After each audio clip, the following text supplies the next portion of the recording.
और बिहार की सियासत में मोहन यादव के आने की भी खूब चर्चा रही। अभिनंदन समारोह हुआ और यादव समाज के लोग खूब संख्या में पहुंचे। बीजेपी में जो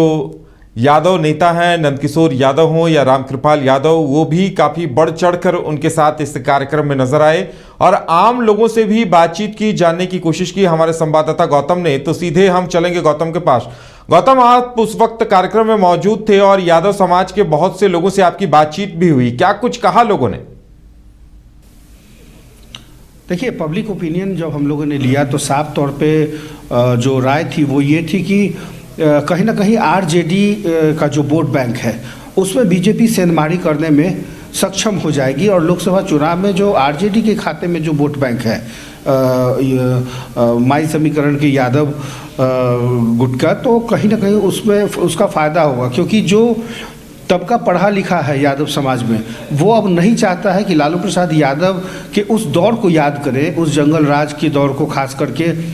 शब्द इस्तेमाल किया कि उस जंगल राज को याद करना नहीं चाहेंगे, क्योंकि वो चरवाहा विद्यालय में अब कोई नहीं जाना चाहता। सब हाईटेक हो गया है और सब कुछ अब लालू प्रसाद यादव के वो लाठी पिलावन और जो रैलियां चलती थी वो अब उसके झांसे में जनता नहीं आने वाली, और ख़ास करके यादव समाज के लोग। दूसरी बात और रही कि जो देश आगे बढ़ रहा है, जो बिहार आगे बढ़ रहा है, जो विकसित बिहार की परिकल्पना कहीं ना कहीं रोड, सड़क, बिजली, ये जो तमाम जो मूलभूत सुविधाएं हैं, शिक्षा का जो स्तर है, इन तमाम चीज़ों में बिहार उस दौर से निकलकर अब कहीं ना कहीं दूसरे राज्यों के मुकाबले खड़ा है। तो यादव समुदाय के लोग भी अब इस बात को समझने लगे हैं कि अब गुंडागर्दी या फिर इस तरीके की जो अपराध की जो घटनाएँ हुआ करती थी पहले, अब उसकी पुनरावृत्ति बिहार में ना हो। लिहाजा पढ़े लिखे वर्ग के जो लोग हैं वो आज भी भारतीय जनता पार्टी को वोट कर सकते हैं, यह ऐसा बॉक्स पॉप पे लोगों ने कहा। वहीं दूसरी तरफ जो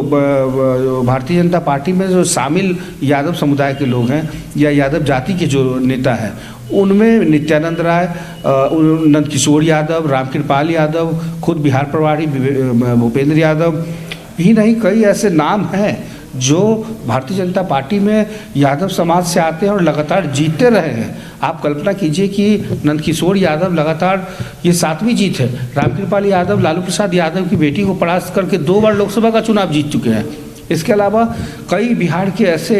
लोकसभा क्षेत्र हैं, विधानसभा क्षेत्र हैं, जहां से भारतीय जनता पार्टी यादव समुदाय के वोट बैंक पे अपना कब्जा रखती है। लेकिन जो पॉइंट ऑफ व्यू है लोगों का, जो मिडिल क्लास से नीचे जो यादव हैं, जो आज भी अपने आप को लालू प्रसाद यादव को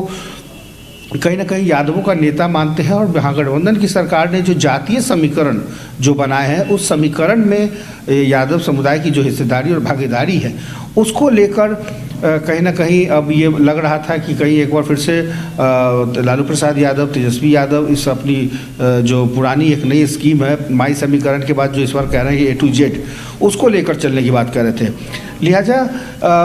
भारतीय जनता पार्टी को ये चीज़ें लग रही थी कि आखिर एक तरफ तो नीतीश कुमार चले गए महागठबंधन में, दूसरी बात यादव समुदाय को भी तोड़ना है, तो इसलिए आखिर विकल्प के तौर पे कौन होगा। नित्यानंद राय को आपने प्रदेश अध्यक्ष बनाया था एक समय में, तो एक लगा था कि एक बड़ी भूमिका होगी। इसके बाद भी कोशिश ये की गई कि नंदकिशोर यादव को आगे लाया जाए, लेकिन कहीं ना कहीं जो यादव समुदाय के जो वर्ग हैं उसमें भारतीय जनता पार्टी मध्य प्रदेश से जिस तरह से डॉक्टर मोहन यादव को एक आम कार्यकर्ता से निकालकर एक बड़े राज्य के मुख्यमंत्री के पद तक ले जाती है, तो ये परिकल्पना, ये कल्पना जो है सिर्फ और सिर्फ प्रधानमंत्री नरेंद्र मोदी की है, और नरेंद्र मोदी ने यह एक नई जो रणनीति तैयार की है उसमें बिहार बीजेपी को बहुत फ़ायदा होगा। और देखिए कार्यक्रम भी किस तरीके से बनाए गए कि एयरपोर्ट से लेके एक रोड शो किया गया, रोड शो के बाद पटना के श्री कृष्ण मेमोरियल हॉल में श्री कृष्ण विचार मंच के माध्यम से, ये पार्टी का कार्यक्रम नहीं था, भारतीय जनता पार्टी ने इस कार्यक्रम को नहीं करा, ये श्री कृष्ण विचार मंच की तरफ से ये कार्यक्रम का आयोजन किया गया और उसमें मध्य प्रदेश के मुख्यमंत्री डॉक्टर मोहन यादव को लाया गया। और इसके बाद देखिए बीजेपी प्रदेश अध्यक्ष साथ में थे और प्रदेश कार्यालय में थोड़ी देर गए, प्रधान जो होता है कल्चर वो उसी शिष्टाचार के तहत एक प्रेस कॉन्फ्रेंस का आयोजन किया गया,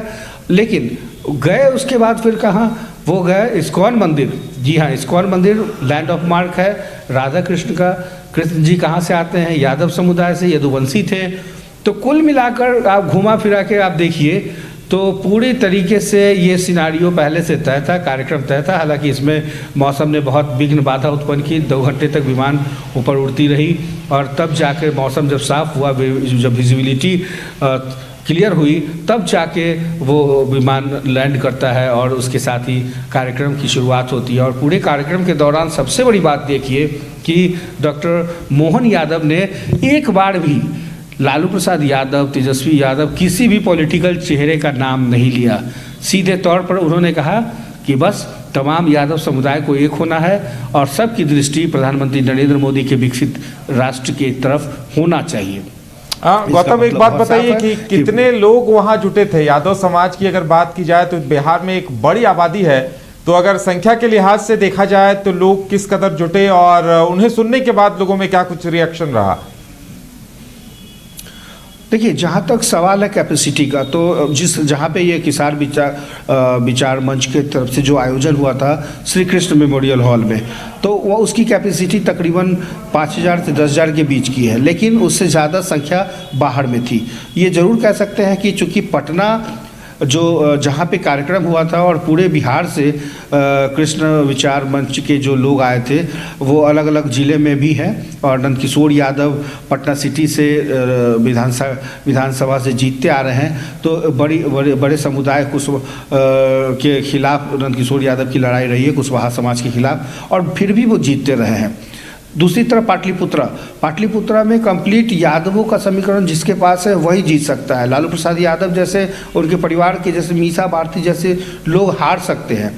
तो कहीं ना कहीं ये तो ज़रूर है कि बिहार में आबादी इनकी बहुत ज़्यादा है, इसी के आधार पर राजनीति भी होती है। और आज की जो कैपेसिटी थी वो लैंडमार्क थी, वो दिखाने के लिए काफ़ी था कि तकरीबन 5 से 10,000 यादव समुदाय के लोग जुटे जो अलग अलग जिलों से आए थे। लेकिन खुद ही यहाँ पे मैंने 2 नाम जो लिया है, नंदकिशोर यादव आपके पटना पूर्वी क्षेत्र से आते हैं और पटना पश्चिम क्षेत्र से रामकृपाल यादव आते हैं। और तीसरी तरफ अगर हम बात करें कि पर गंगा सेतु के उस पार से तो नित्यानंद राय आते हैं। यानी कि अगर आप ट्रायंगल बनाने की कोशिश करें तो कहीं ना कहीं इस ट्रायंगल में यादव समुदाय के सबसे ज़्यादा वर्चस्व है, यादव समुदाय के लोग सबसे ज़्यादा हैं, इनकी आबादी सबसे ज़्यादा है। जी चलिए गौतम, हमारे साथ जुड़ने के लिए और तमाम जानकारी देने के लिए आपका बहुत बहुत धन्यवाद। तो देखने वाली बात ये होगी कि मोहन यादव का आना बिहार की सियासत में कितना असर डालता है और जिस तरह से बयान आ रहे हैं वो कितना सियासत में असर कितना दिखता है, ये देखने वाली बात होगी।